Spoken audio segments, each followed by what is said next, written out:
Welcome to the third episode of the Tertius Times podcast.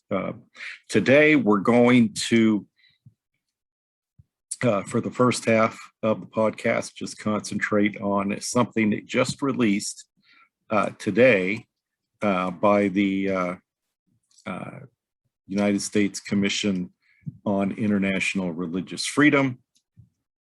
This is a fourth anniversary of genocidal campaign against the Rohingya Muslims. I mentioned something yesterday briefly about them. So this statement here has a lot going on with it. I'm not going to read the whole thing.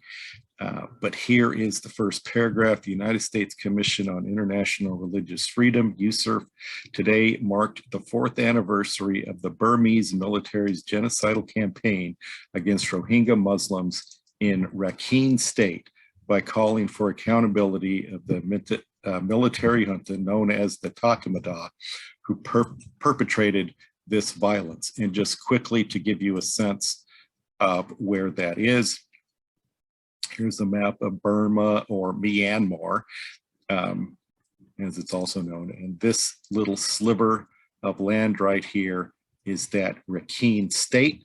You can see here up in the northern border, I was going to say borders, but I already said that. It touches upon Bangladesh.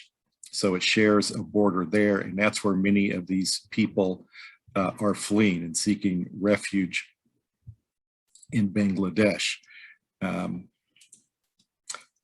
as I incorrectly said yesterday, the Rohingyas are ethnic Muslims.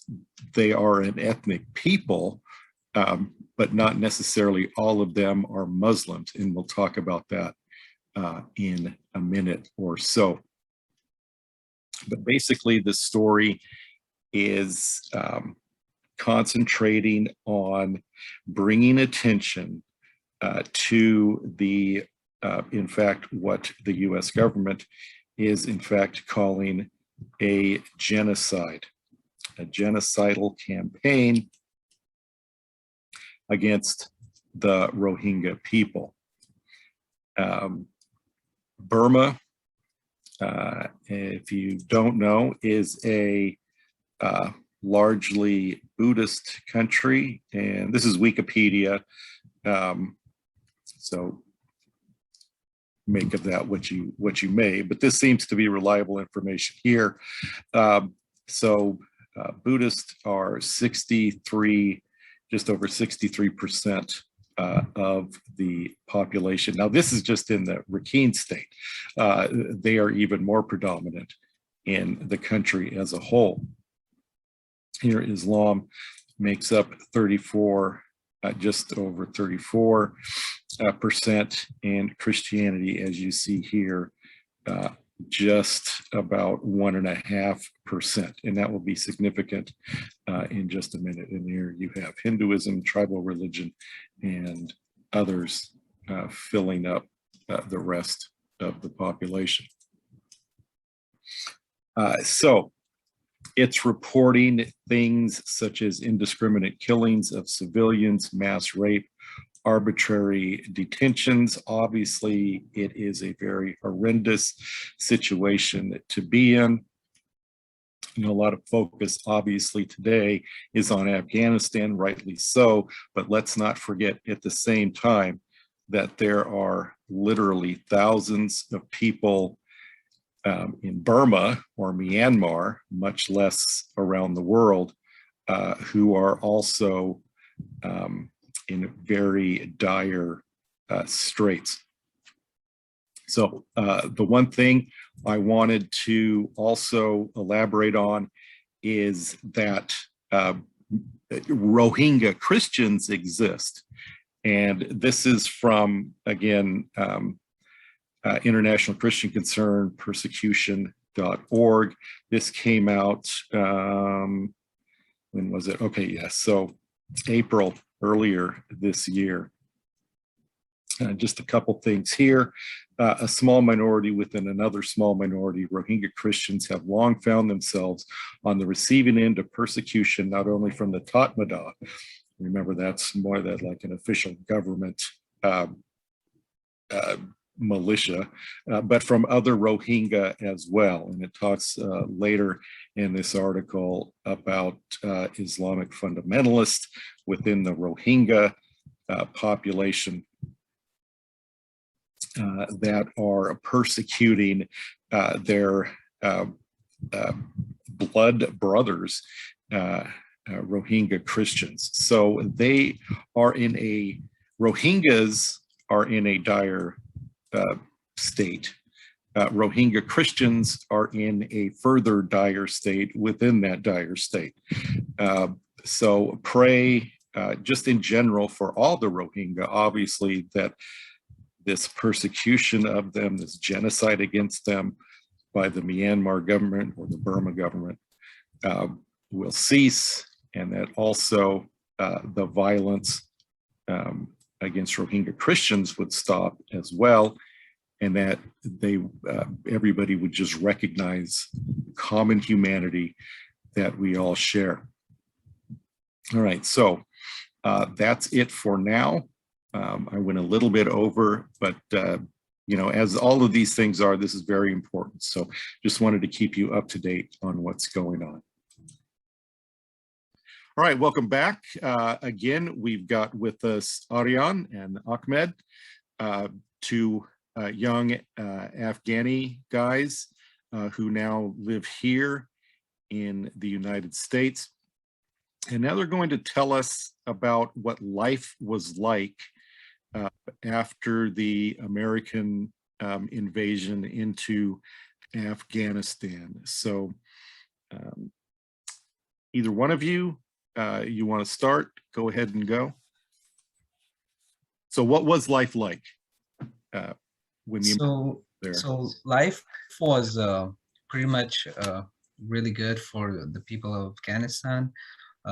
So when they first came to Afghanistan, it's basically started improving. Government started to build up, and also during their time, there were a lot of schools that are made for students.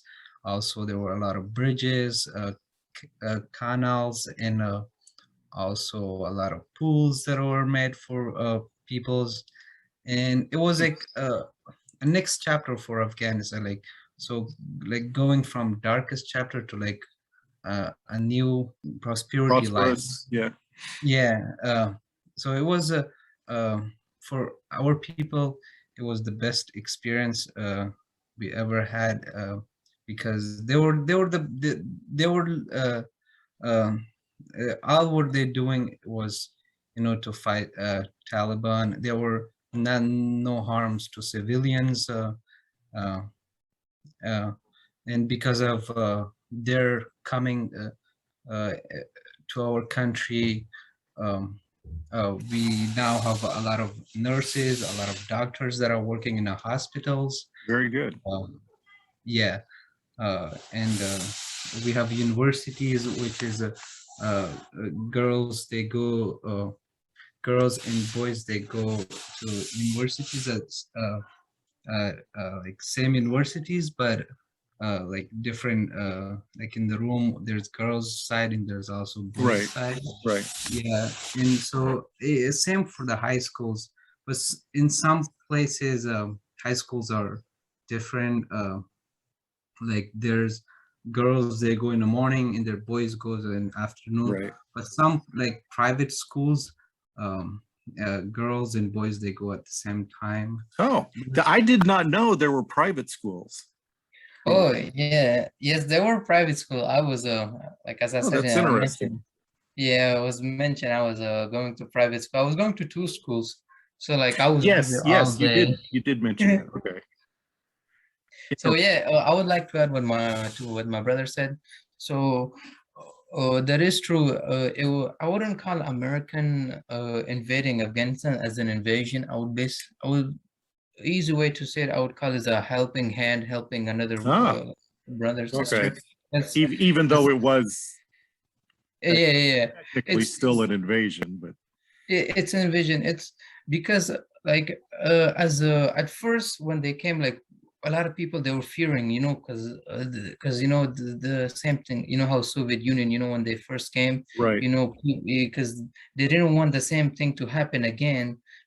Because a lot of people feared that, look, American, they're gonna do to us what they did, they're gonna do what they did to us, like Soviet Union, how they did it to us. So they were fearing at first, but then slowly, as American, they started building the country. They started slowly building roads, schools, colleges, bridges, dams, and helping the government build up, helping their military. It's slowly the people like slowly people recognize that, oh, they're not as the same thing as Soviet Union, or look, they're helping us instead of Good. killing us, or Yeah. So hurting yeah. us. So They're that helping us. that leads in then to the question: what was life like once the Soviets invaded?